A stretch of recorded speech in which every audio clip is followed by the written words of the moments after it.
All right, what's happening, people? Welcome back to the show. It is the 900th episode of Modern Wisdom. Big number. Didn't think that I would do 900 of anything. I don't know whether I ever have done 900 of anything, but today I'm going to go through some lessons I've learned over the last 100 episodes from life and from reading and from the show and from other stuff. So you're going to get to learn that. You're also going to get to indulge in this beautiful facial hair for a while. I don't know how long this mustache will last, so it's a limited time offer for you to be able to enjoy it. So bask in the reflective glory of my upper lip, and let's get into it. So the first one, I was trying to put a name to this idea for a while, and I came up with Unteachable Lessons. It's a special category of lesson, one that you can't discover without experiencing it firsthand. So there is a certain subset of advice that for some reason we all refuse to learn through instruction, no matter how arduous or costly or effortful it's going to be for us to find out for ourselves. We prefer to disregard the mountains of warnings that we get from our elders and songs and literature and historical catastrophes and public scandals. And instead, we think some version of, yeah, that might be true for them, but not for me. We decide to learn the hard lessons the hard way over and over again. And unfortunately, they all seem to be the big things, too. It's never insights about how to put up level shelves or charmingly introduce yourself at a cocktail party. Instead, we spend most of our lives learning firsthand the most important lessons that the previous generation already warned us about. Things like money won't make you happy, or fame won't fix your self-worth, or you don't love that pretty girl, she's just hot and difficult to get, or nothing is as important as you think it is when you're thinking about it. You will regret working too much. Worrying isn't improving your performance. All of your fears are a waste of time. You should see your parents more. You'll be fine after the breakup, and you'll be grateful that you did it. It's perfectly okay to cut toxic people out of your life. And even listening to that list back, I find myself sort of rolling my eyes at how fucking trite it is, because they are all basic bitch, obvious insights that everybody has heard before. But if they're so basic, why does everybody so reliably fall prey to them consistently throughout our lives? And if they're so obvious, why do people who have recently become famous or wealthy or lost a parent or gone through a breakup start to proclaim those facts with the sort of renewed, grandiose ceremony of someone who's just gone through religious revelation? It's strange that stuff everybody kind of accepts as being true, we all are surprised about when it happens to us. And the other thing is, it is a very contentious list of points to say on the internet. So if I have an interview with a billionaire who says that all of his money didn't make him happy, or a movie star who says that her fame felt like a prison, the internet quite reliably will tear them apart for being ungrateful and out of touch. Don't you know that there's people that are struggling? Oh my God, how tone deaf could you be? So not only do we refuse to learn the lessons, we even refuse to hear the message from the people warning us about them. And even more than that, for every single one of those lessons, if I think a little bit deeper, I can probably recall a time, including right now, where I convinced myself that I was the exception to the rule, that my particular mental makeup or life situation or historical wounds or dreams for the future render me immune to these lessons being applicable. No. My unique inner landscape would be fixed by skirting around some of the most well-known wisdom of the ages. It's like, no. I can thread this needle properly. Watch me dance through this minefield and avoid all of the tripwires that everyone else has kicked. And then you kick one. And you then share a sort of knowing luck with someone else who also learned one of these unteachable lessons. And it's the kind of luck that can only occur between two people who have been hurt in the exact same way. And a little voice in the back of your mind will say, I told you so. And these unteachable lessons, I guess, play into a broader idea of there's certain areas of life that you just can't expedite. I wonder whether it's because it's so alluring, fame, sexiness, adoration, money, the distraction of doing something that isn't seeing your parents and forgetting how sort of time moves and that one day they're going to be gone. A lot of those lists, that list of questions and points, all play on things that we really, really want, stuff that feels urgent, that gets in the way of things that are maybe more important. And you will reliably kick the tripwires of many of those throughout your life. And I get the sense that this is a unique category of lesson that just comes along for the ride as a byproduct of getting older, that trying to expedite it, trying to get there a bit quicker, maybe you can do it, but there's very few people I know who have been able to say, I don't want the pretty girl who's difficult to get. I don't want money, fame. I don't get distracted from seeing my parents. I don't work too much without burning myself out first. There's very few people who get to that realization without having been burned so painfully. And maybe that's it as well, that the allure of the success of these things or the distraction away from stuff that's important is so strong that it takes a ridiculously painful event to actually drive the nail into the coffin of whatever this lesson is. But yeah, unteachable lessons, I think it's sort of when you see it, you can't unsee it. And I'm watching them pop up everywhere. And I do think as well, the sort of audience that listens to Modern Wisdom is cool because the nuance and the ability to sit with this person who's rich is saying that being rich didn't fix their problems. That makes me, who wants to be richer, feel upset, which like everybody, right? Everybody wants to be richer than they are. And there's only a few people who have said, I've reached like, fuck you money, escape velocity, post-money life. But I don't see that so much on the channel anymore, which is good and makes me feel proud of you. So hooray, well done. Another lesson, this was one of my favorites I've been trying to put a name to for ages as well. I'd been trying to work out what sort of friends I wanted to spend the most time around and whether they were charismatic or sort of engaging or what it was about them that made them magnetic to me. And I came up with this idea called reverse charisma. So Jenny Jerome, who is Winston Churchill's mother, who was Winston Churchill's mother, dined with both Prime Minister Benjamin Disraeli and his rival, William Gladstone, on consecutive nights, back to back. And she got asked about her impressions of the two different men. And she said, when I left the dining room after sitting next to Gladstone, I thought that he was the cleverest man in England. But when I sat next to Disraeli, I left feeling like I was the cleverest woman. And I think most people assume that they want to be charismatic. They want their energy to be compelling, and their stories to be electric. They want to walk into a room and everybody be impressed, magnetized to them. But when I started to think about the friends I love and want to spend the most time with, they didn't necessarily have charisma. They had reverse charisma. And I guess the question is, why do certain people make us feel boring, but others don't? Why is it that we feel full of stories and inspiration around some people, but around others, we've got nothing to say? And we try to assess other people based on how interesting they are. And because of that, we miss a much more important issue, which is how interesting they make us feel. Like, how engaged is this person? And how much of us can they tolerate? And how much of our reality can they handle without us having to edit ourselves?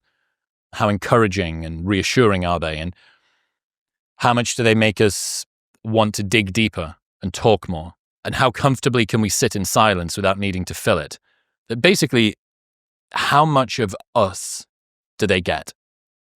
And if it's not a lot, then we're inevitably going to be cautious.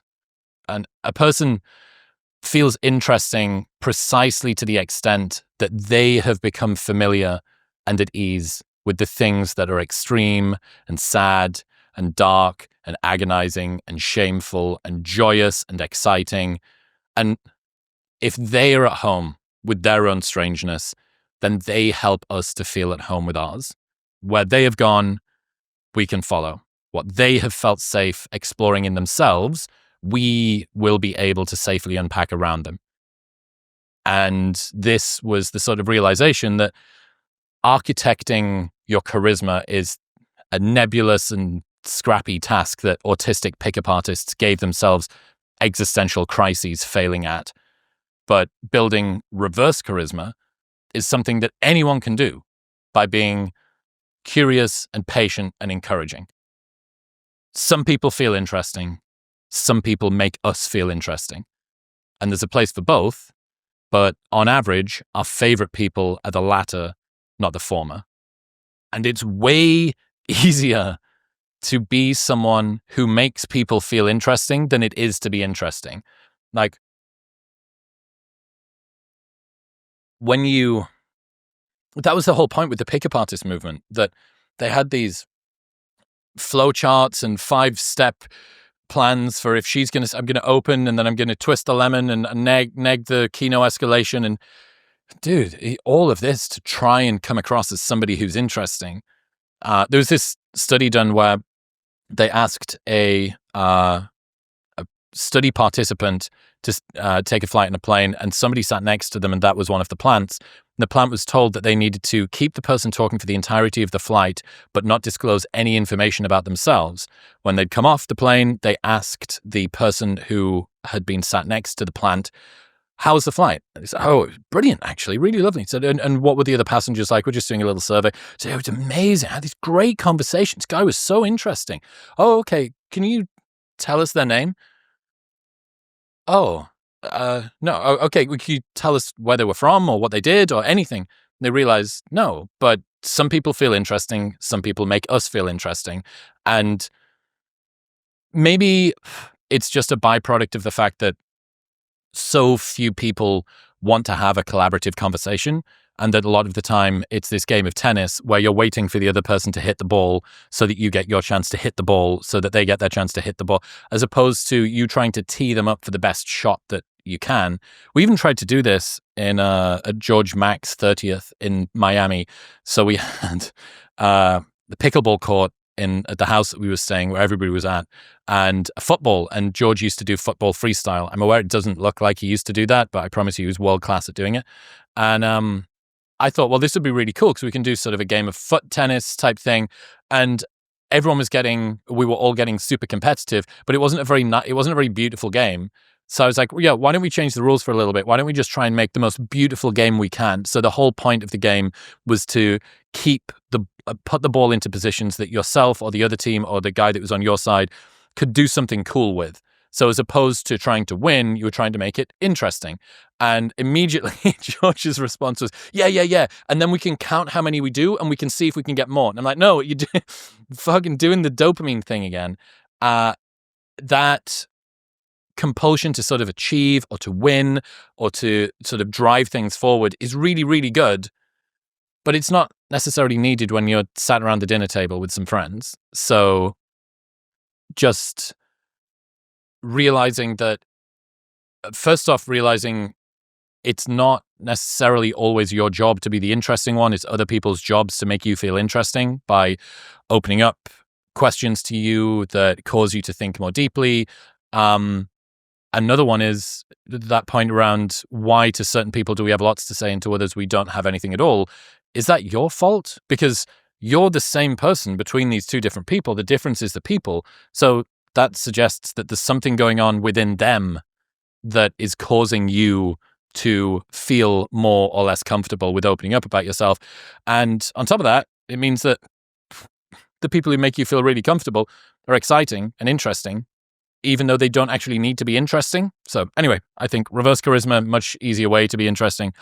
And we could all do with cultivating a bit more of it. Jack Butcher, another lesson from him. He came on the show 4 years ago, something like that. He says, if more money wouldn't change how you spend your time, you're already rich. And a similar insight from James Clear to stop trading things that matter for ones that don't. So if you already live a comfortable life, then choosing to make more money but live a worse daily life is a bad trade. And yet we talk ourselves into it all the time. We take promotions that pay more but swallow our free time. We already have a successful business, but we break ourselves trying to make it even more successful. There's too much focus on wealth and not enough focus on lifestyle. And those two lessons, if more money wouldn't change how you spend your time, you're already rich, brings richness of being wealthy way closer to you. Now, there's some people that have got a high materialism set point. Maybe the way that their families showed love when they were young was through gifts. Maybe they've got a sort of keeping up with the Joneses mentality. Maybe they're in a very high net worth neighborhood or something. And if that's you, then, if you can't deprogram it, you're going to have to earn a lot of money, because in order for you to feel worthy, you're going to have material possessions that sort of match that level. But if you're the sort of person who, like me, doesn't have particularly expensive tastes, and really, if my net worth doubled, all I would do is maybe buy slightly nicer coffee machine. I don't know. There's nothing that's sort of in my mind where I think, oh my God, I'd really love that thing. And that's been the case for probably a decade now. And it's not as if I've been rich for a decade. But basically, if you don't have a lot of materialism in you, I think that's a competitive advantage. And I think that you can look at people who need lots of expensive material possessions as kind of having a weird sort of curse, that they're a very, very hungry animal, and they need to keep on feeding this beast in a way that you don't. Or basically, their burn rate for happiness materially is way higher than yours, and you can get away with it being 10% or 20% or whatever of this person, because they need to have a new car that's never more than 2 years old, and they need to have the design shoes, and then they've got to have the bag, and they've got to have this. And I think that realizing if making more money wouldn't change much about how you live your life, you are already rich. Or if you can even see little glimmers of that, it's a good starting point. So anyway, I love those two, and trading things that matter for ones that don't, living a comfortable life, losing time or sanity for additional, even something that's super arbitrary, and even more silly idea that James doesn't use, a promotion, getting a better job title, which has no material use unless you're then going to cash that in for a better position at some point at some other company in future. But I think if you offer people a 5% pay rise or a promotion in terms of their job title, on average, more people choose the promotion, because status is one of these things that we're just driven for, but you literally can't cash it in unless at some point in the future you manage to find a way to do it. So yes, be careful about the focus on wealth and not the focus on lifestyle. All right, next one, deliberate de-optimization. How much should you try to optimize your life was a question that I asked myself. Sort of, how much should you be thinking about ways to improve? How much should you care about things? And for many people, perhaps even most people, the answer to all of those questions is more. The world largely belongs to the intense optimizers and not the laissez-faire guy chilling in a hammock who's hit snooze 3 times this morning. So telling people to optimize harder is a reliable way to improve the lives of most people, because most people need to be tightened up rather than loosened off. And being more obsessive will tend to deliver better results in worldly success. Most advice is charitably given to people who need to think more carefully, be more deliberate, and work harder. The problem is when this message lands with the wrong audience, the perennial perma-optimizers. Then it creates a world where overthinkers are convinced to think even more. And these people need loosening off, not tightening up. And given the fact that you listen to this podcast or read my newsletter, I'm going to guess that you fall into this category. I'm not saying that you shouldn't be obsessive and pay attention to detail, The problem arises when you can no longer delineate between the very small number of things that matter enough to obsess over and everything else. Assume that you have a small bucket of pursuits which are important. You've probably learned that a very deliberate, effortful, optimized approach is a successful strategy. This obsession and addiction begins to bleed into all other areas of your life. And turning off the tap of optimization is hard. Soon enough, the entire map is flooded with the same desire to always push for perfect.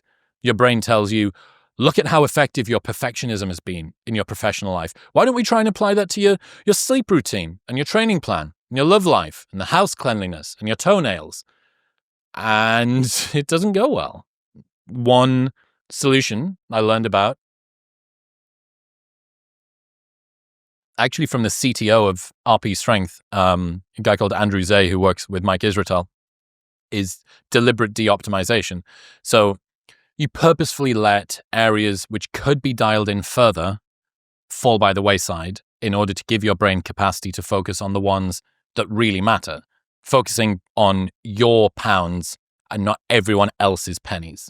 Sure, you could have 5 credit cards with special cashback bonuses and capture all of the points for your air miles. But given that you're already close to capacity on the things to give a shit about list, is it wise to add yet another thing onto that? Sure, your intra-workout nutrition could probably be dialed in more with pre-digested grass-fed whey and dextrose. But what if this takes your energy away from the key area of just hitting the gym 5 times a week? In the same way, you could spend all day watching the stock market instead of just investing in an index fund. But how much damage will this new candle graph addiction do to your relationship? Oliver Burkeman inspired me with this thought recently, which is, how much should you care about things? Question, how much should you care about things? Answer, I'm unsure exactly, but I know that it's not the absolute maximum amount all the time for everything. Basically, not everything is a life or death situation. And even if you know this cognitively, you still behave implicitly like it is. So, deliberately letting go of certain areas is a good way to give overthinkers like you and me more space to regain a little bit of sanity. Basically, the stress of trying to be perfect will kill you more quickly than your imperfections. And choosing the very small bucket of things that are unbelievably important to you and that you want to have your obsession focus on. And when that habit, that thought pattern, that framing starts to appear in other areas of your life, you just sort of notice it. You go, oh yeah, that's that thing that I really love at work and really don't want in my relationship or in my sleep routine or in the way that I keep my house or whatever. So I'm just going to thank you for that. And I appreciate you. I see you there, but I don't really need to worry so much. And it's difficult because you're going to be hypertrophying this muscle in one very particular domain or a few particular domains. And you're going to be trying atrophy the same muscle in other domains. And it's really, really tough. This is a problem to be managed, not a paradox to be solved, perhaps, that there is no point at which this is going to be stopped. And just learning, like being on one of those balance board things where there's a sphere in the middle of it, at no point are you actually at stasis. You're always just making little adjustments. And I think maybe it's kind of like that. This next lesson, I think, might be the best thing I've written in probably about a year. So I listened to a podcast from Joe Hudson, and he just blew me away with this insight around productivity. And it really concretized something that I've been thinking about for ages, which I love, and hopefully it'll be useful to you as well. I realized there's a very painful transition that everybody eventually needs to make in their career and their productivity journey to go from operator guy to idea guy. And at the beginning of your career, the only advantage that you have is your work rate, because you've got no experience to draw on, and any natural talent you have is capped by the fact that you've got no experience to unlock it. So you just work hard to get ahead. You answer all of the emails, you take all of the would love to connect calls, You send the invoices, write the copy, hire the contractors, everything. It's all you. But eventually, that stage of your journey expires and you need to let it go.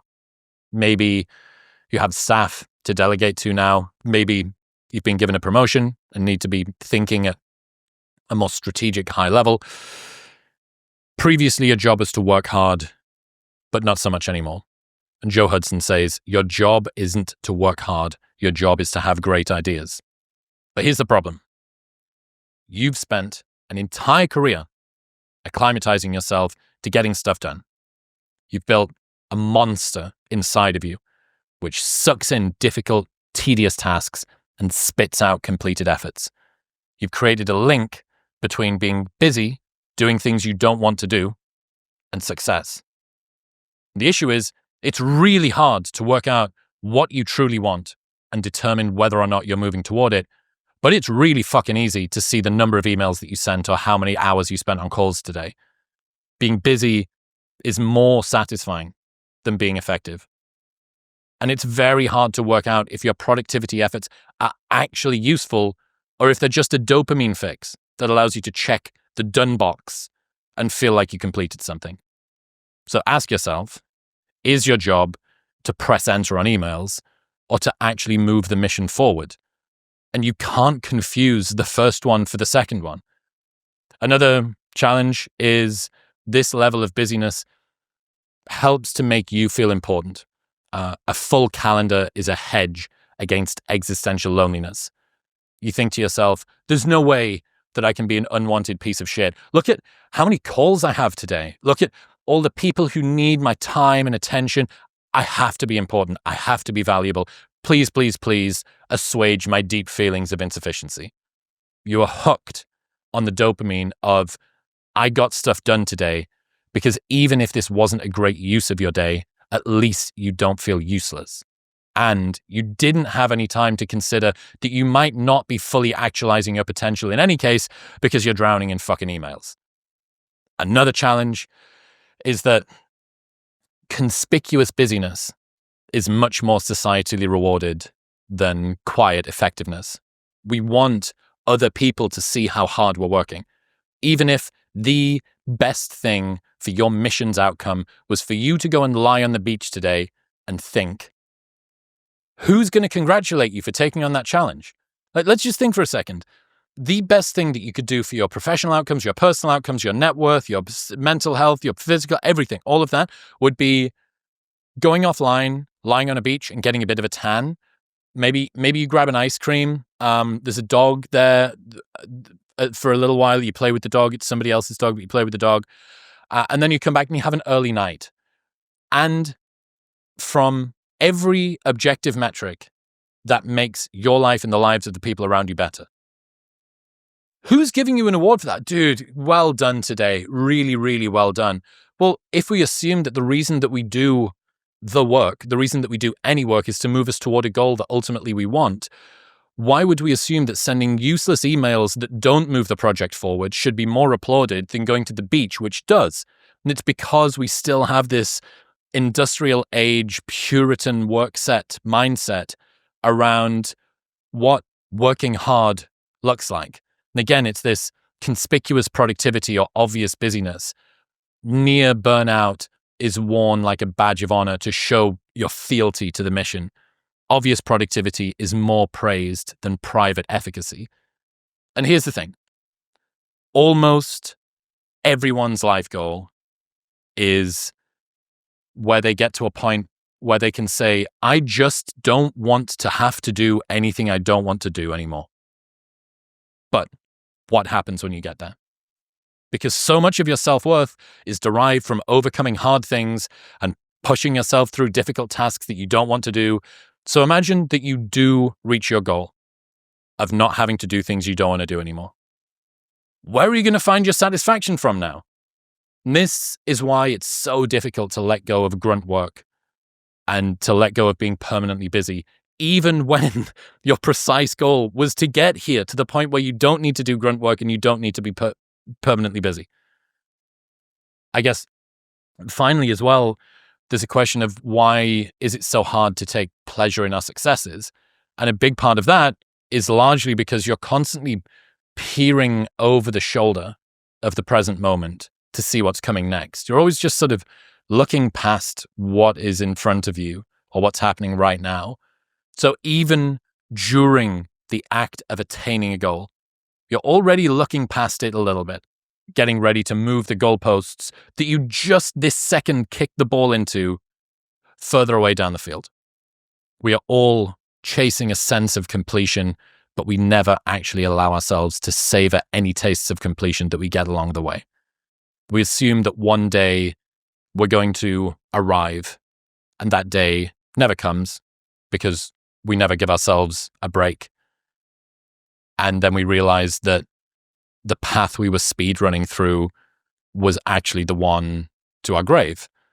And how many people, I mean, what's that? The 5 most common regrets, deathbed regrets. One of them, I wish that I hadn't worked so much. I mean, if you're going to outsource it to people that are on their deathbed, they've got no reason to lie. I wish that I kept in touch with my friends. I wish I'd allowed myself to be happy. I wish I'd lived my own life and not the one that others expected of me. I wish I'd kept it. I mean, look, this insight around what is your productivity for? What are you working this hard for? What is it that you're trying to achieve? Are you here to crank widgets and to keep your Slack at 0 and to send emails? Or are you here to move your life meaningfully toward the thing that you want? The problem is Slack and calls and emails are much easier and more obvious for you to judge than, did I get myself toward a life that I want? That's really amorphous and tough, but I buried myself in work, or I only slept 4 hours last night. We use the proxy thing that in the beginning of our journey, when we were doing grunt work, was supposed to be predictive of where we were going to end up. We use that mindset for the rest of time. And look, if you're starting out on a career journey or you're at the bottom of a ladder of something new, this might sting a bit because you're hearing about a transition that you, as of yet, don't have to make and aren't going to get to make for quite a while. But you need to keep it in the back of your mind, because if you don't like the grunt work in the beginning, the only thing worse than that is doing it when you no longer need to do it, when you've managed to get somewhere closer up the top of the ladder. And refusing to let go of it is going to cap your progress and your happiness, and it's going to trap you in thought patterns that you really don't want. And it's a difficult transition. The existential loneliness that you have to deal with, where it's like, but everybody needs me. Everybody wanted me. I was so busy all of the time. It's like, yeah, dude, you need to ask yourself sort of deeper questions now. And you need to genuinely consider whether a 30-minute walk is the best thing that you can do for your business or your relationship or your family or whatever it might be. And that's just, I don't know, why is that less sexy than, sitting down and grinding out whatever needs to be, the house cleaning, the emails, the hardcore workout, whatever it might be. It's like, you need to learn to chill out a little bit more, and that'll actually, in some weird roundabout way, move you closer to your goals too. It's interesting. All right, next one. So this is from Justin Lamilla, who does a ton of really interesting sex research. Gay men see bisexual men as secretly gay, and lesbians see bisexual women as secretly straight. Across 2 studies involving a total of 288 gay and lesbian participants, researchers examined attitudes towards stereotypes of bisexuals, and some of their findings were that both gay men and lesbians hold more negative views of bisexual persons of the same sex than they did of the other sex. It's kind of interesting. I wonder whether that is some sort of a sense that this person could be competing in a market that the individual wouldn't be threatened by, but they've chosen to step into their market, and maybe they'll take their partner away. That might be an idea. Compared to lesbians, gay men were more likely to see bisexual men as having an unstable sexual orientation.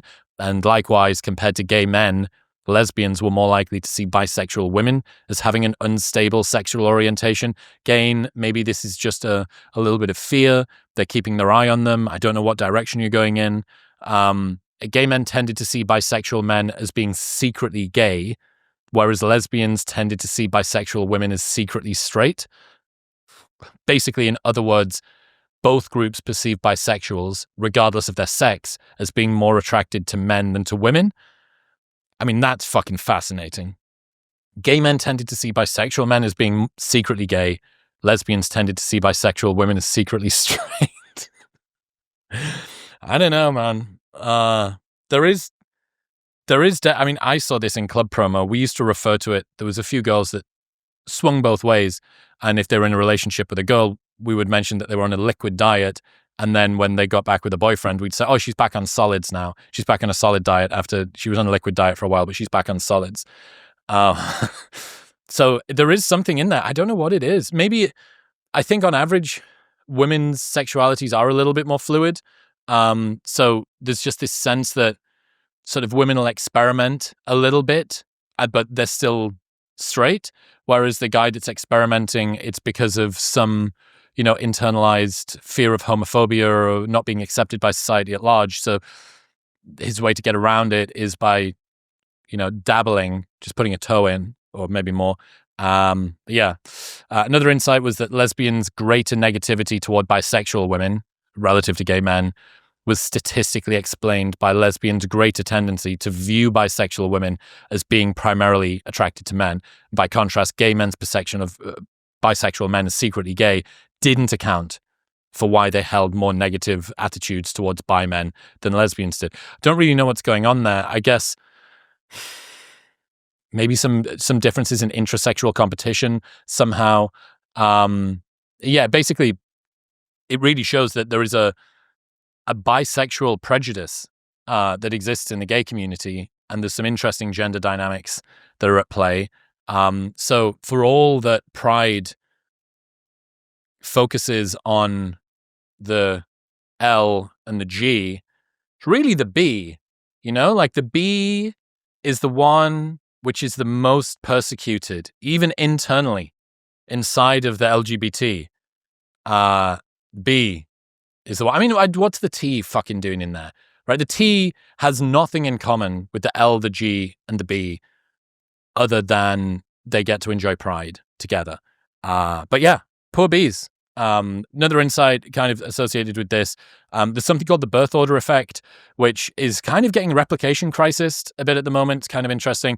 Birth order effect suggested that for every older brother for every male that a woman gives birth to, it increases the chance of subsequent males being gay.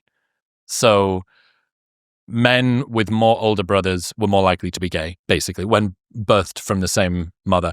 Interestingly, some evidence showed that miscarriages also counted toward this. And there was some suggestions about sort of immune system, some kind of immune system mediation going on here to how the womb interacted with the fetus, and seeing it as like alien, just a non-native part of the body, and then obviously you'd think, well, why would that be the case for men but not for women? And this guy Jakob Fort and some colleagues looked at the fraternal birth order effect, and they had a Croatian, Slovakian data, and they found that the fraternal birth order effect exists for lesbians too. Women with more older brothers were also more likely to be lesbian.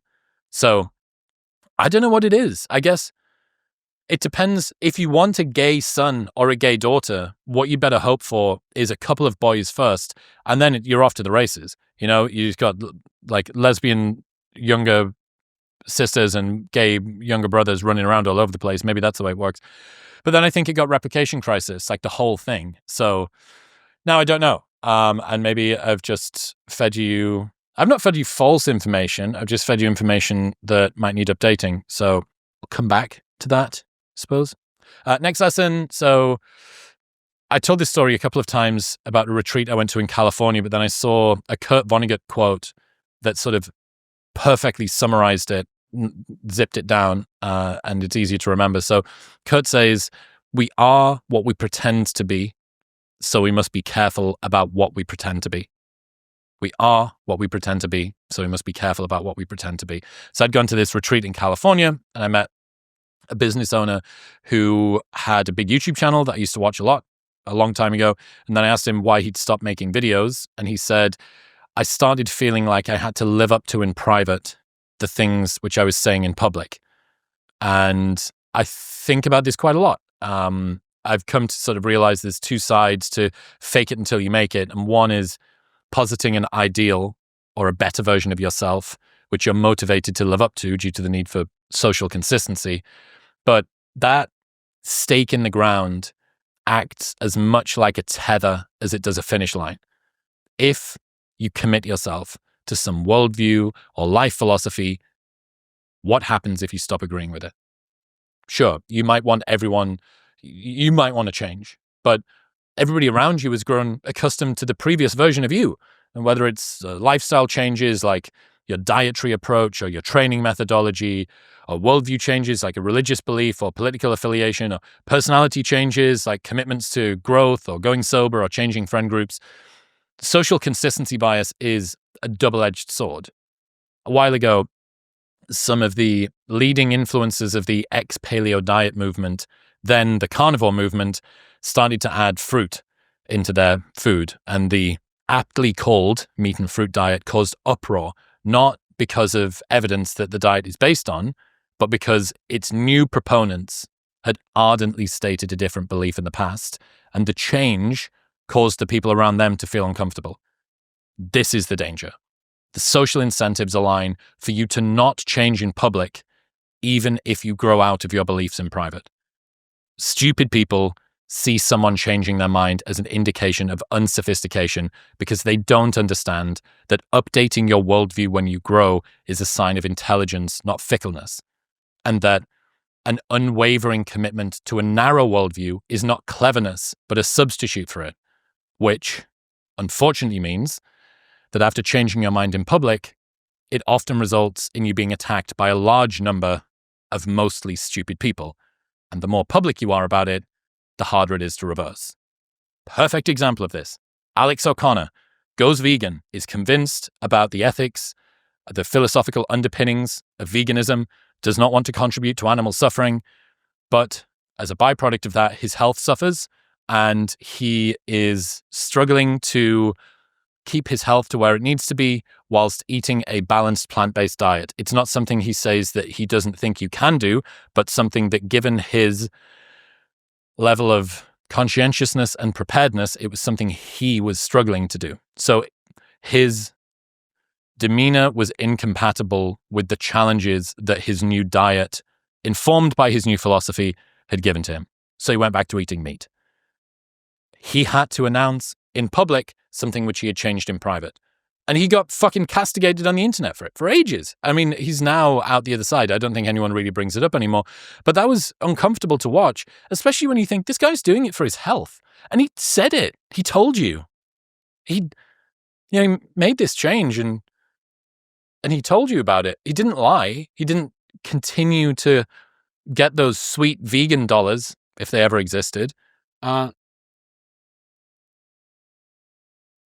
He never did that. He told you as soon as you changed. And people still had a problem with it. So be careful of the things that you say in private not being able to be compatible with the expectations people have of you in public. And that stake in the ground versus finish line. Am I positing an ideal, or am I attaching my self-worth to an expectation that I'm then going to have to rip off me? I'm going to have to sort of peel this fucking skin off me that everybody else expects. It's difficult. Personal growth's hard enough as it is without all of the expectations. It's why, to be honest, what are we, 45 minutes in? I can talk about this now. It's the reason why I don't deeply talk about my relationships on the show. Even though I talk about relationships and dating and a lot of the dynamics, it's evidently something I'm interested in. I'm obviously, on the path toward trying to build a family and do all the rest of this stuff. But I think it's fucking so hard to have a relationship full stop. Having a relationship with even a couple of thousand people observing it. You remember what it was like when you used to get the Chris Williamson is in a relationship notifications on Facebook or whatever, and you would see it from your friends and people would be able to like it and comment on it and then it would tag the other person, but then it would also show Chris Williamson is single. Fuck, like you've only got, what, I think 1,000 friends or something on Facebook. That was a huge deal. I mean, I don't know, maybe I'm speaking, depends how young you are. You might not have ever seen that on Facebook. That was fucking revolutionary, by the way. Bring back Facebook dating shit. But that was hard. Just doing that was hard. So how hard is it when you're posting photos of you both? And, that's the reason why I've kept that area of my private life private, because, again, you've got this, like, expectation, this stake in the ground, additional scrutiny. Do you stay in relationships for longer than you should because you're scared about what people are going to think? Do you leave relationships more quickly than you should because you're scared about what people are going to think? Like, you're never existing for yourself. You're always existing for this version of what people who don't necessarily have your best interests at heart think about how you should behave. And digital hijab, as Mary Harrington calls it. I've got my digital hijab on. Next one, this is a Mark Manson insight, which I fucking adore. So he says, neediness occurs when you place a higher priority on what others think of you than what you think of yourself. Anytime that you alter your words or behavior to fit someone else's needs rather than your own, that's needy. Anytime you lie about your interests or your hobbies or your background, that's needy. Anytime that you pursue a goal to impress others rather than fulfill yourself, that's needy. Whereas most people focus on what behavior is attractive or unattractive, what determines neediness and therefore attractiveness is the why behind your behavior. You can say the coolest thing or do what everyone else does, but if you do it for the wrong reason, it will come off as needy and desperate and turn people off. Turning people off is definitely not optimal. I like turning people on as much as the next guy. But I think there's an even bigger price to be paid here, which is your own self-worth. So imagine for a second a world in which you are unanimously adored by millions, but you hate yourself. Are you happy? Is it worth it? And now imagine a world where you're disliked by everybody, but you love yourself. I propose that self-love you would be happier. Because ultimately, in some Taoist roundabout way, the reason we want validation from others is to give us a good enough reason to validate ourselves. And if you compromise yourself in order to gain favor with other people, you'll know. Even if you think you're not keeping score, your subconscious is. And given that you're the sort of person who listens to this show, you probably keep score a lot more accurately than is typical. How can you expect to have faith in yourself if you can't even keep your own word? So the problem is, we sacrifice the thing that we want, which is self-worth, for the thing which is supposed to get it, which is validation. Sacrifice self-worth to get validation in the hopes that if we have sufficient validation, we will finally be able to have some self-worth. Sacrificing the thing that you want for the thing that's supposed to get it. And this neediness insight that, it's not too dissimilar to that point from before from Sam Ovens, where you think, fuck, we have these expectations, public expectations, familial expectations. People don't like change. There's also another reason that people don't like change, I think, is because we want to be able to project out where somebody is going to be in future. And the more easy they are to predict, as in the more reliably they fall into our model of them, the less we need to sort of worry about what's going to happen. I don't worry about Chris. He's a good guy. He'll be on board with the next whatever Trump policy, or he'll be on board with the next Kamala policy, or he'll be on board with the next whatever, because he was with the last ones. But if you start to deviate a little bit, whether it's political ideology, philosophy, life direction, career, temperament, in its extreme, this is sort of bipolar, right? It's, oh my God, I'm so scared of whether or not this person's going to be high or low or whatever it might be.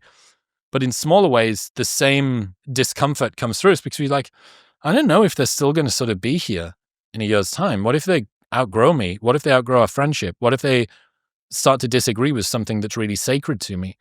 So in that way, people who don't necessarily go along with the crowd are seen as a threat in many ways. So yeah, I think just something to consider. All right, some more dating stuff.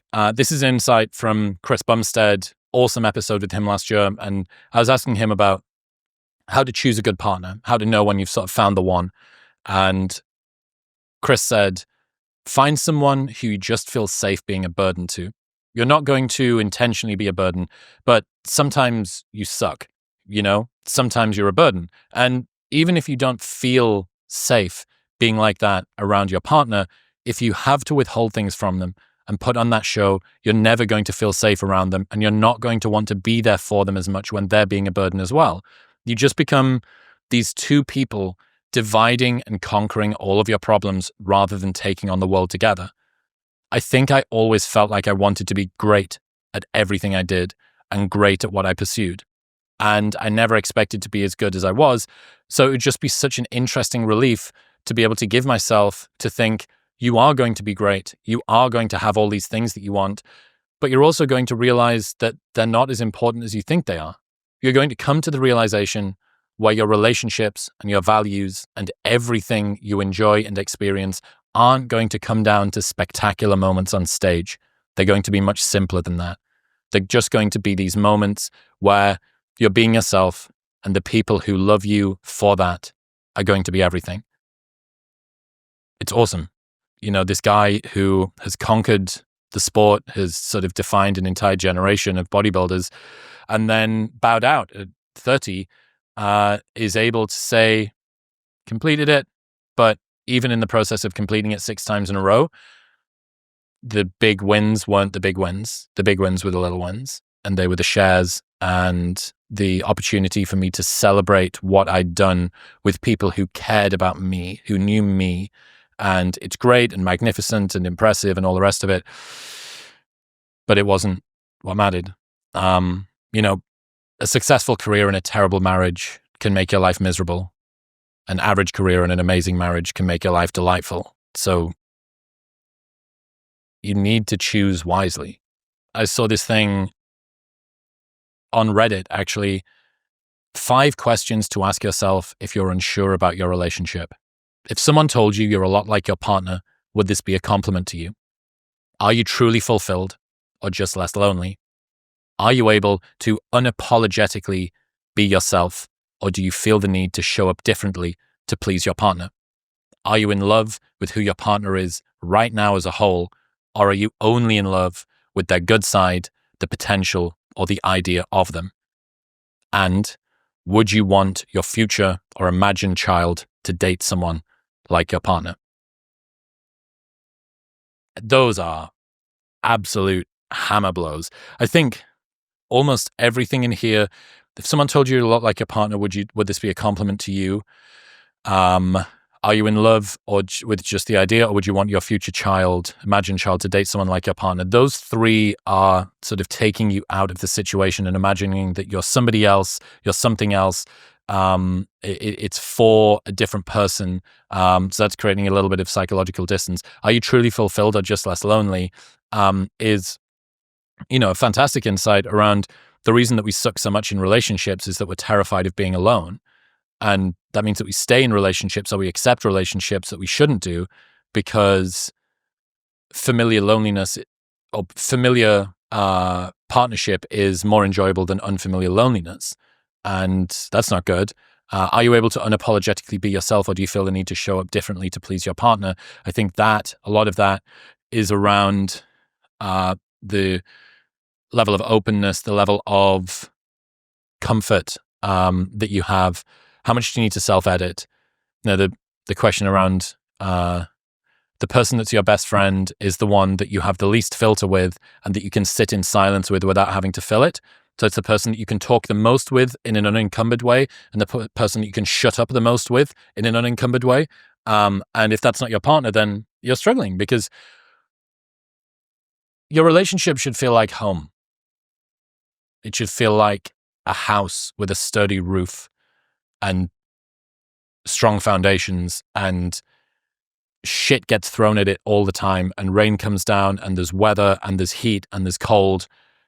But inside of that house is the one safe refuge that you have.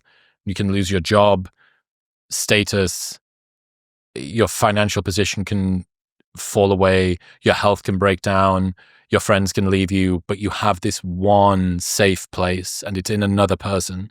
It's in them. And if you can't be yourself with that person, the entire house does not exist. It's fake. So you need to make sure that you can be yourself with your partner, or else you have no safe refuge from the world, which is fucking terrifying. On the dating line, Hormozi dropped a fucking slammer the other day, which I want to talk to him about the next time I speak to him. If you find a girl who believes in your dreams more than you do, who makes you want to be a better man, who's willing to work alongside you to get there, and is grateful for whatever you have, just marry her. That's how you make marriage an easy yes. How you make marriage an easy yes is by having a girl who has those. If you find a girl who believes in your dreams more than you do, who makes you want to be a better man, who's willing to work alongside you to get there and is grateful for whatever you have, just marry her. The rest of the stuff will sort itself out, man. I really do get that sense. Maybe I'm getting soft in my old age. I don't know. I guess there was one final element. I got asked a bunch of questions about the black pill and stuff, and sort of incels the last time on a Q&A at some point recently. And it's kind of an unfalsifiable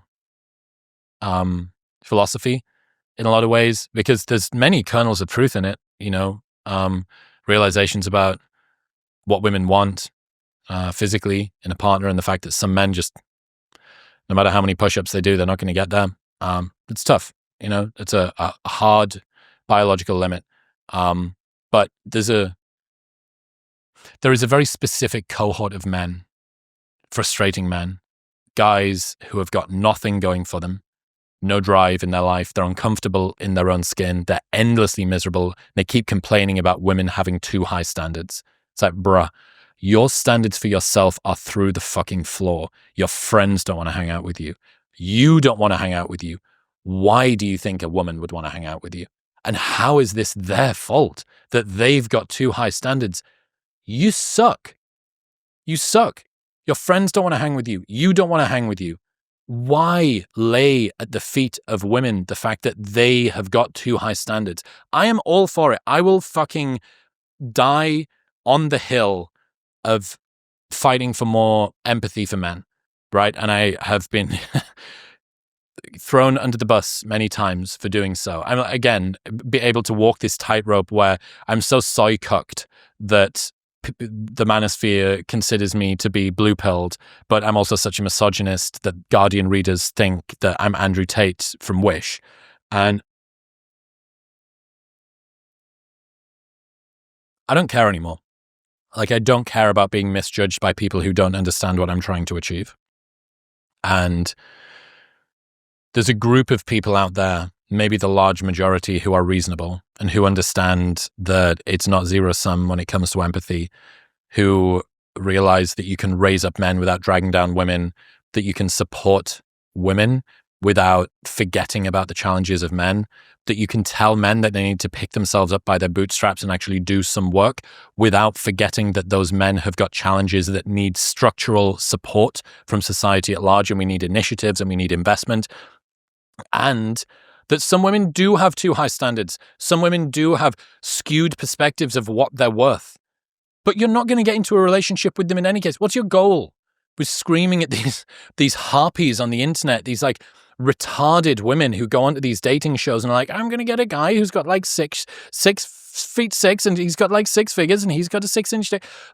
What are you really, really going to go and change them? Are you going to U-turn them and turn that chick into wifey? No, you're not. You're getting frustrated because you think that they are a representation of women at large. But that woman by design sucks. So you're not going to hang out with her. So just don't pay attention to her and move toward the chicks that are perfectly normal. That there are so many fucking awesome women out there who want to get into a relationship, who just want a man who's got those traits that we talked about before. Yeah, that special category of men who don't have anything going for them, no drive, uncomfortable in their own skin, endlessly miserable, complaining all the time, and laid at the feet of women.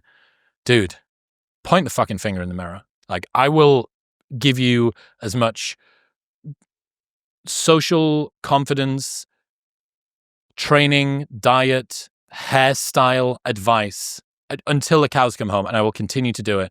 But if you're not doing any work and you're saying that it's the fault of women that you're not getting dates, fucking, that's on you, guy.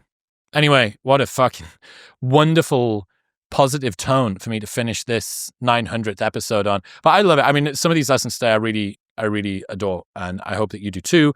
And I appreciate you all. And I'm actually going to be in Mexico tomorrow, so wish me luck. I'm getting some treatments and stuff for the health shit that I'm fighting with at the moment, mold and EBV and Lyme and all of that shit. So fucking pray for Chris, if you would. Pray for this mustache as well, because it's probably not going to be here the next time that you see me. But I appreciate you all. Roll on episode 1000. Peace.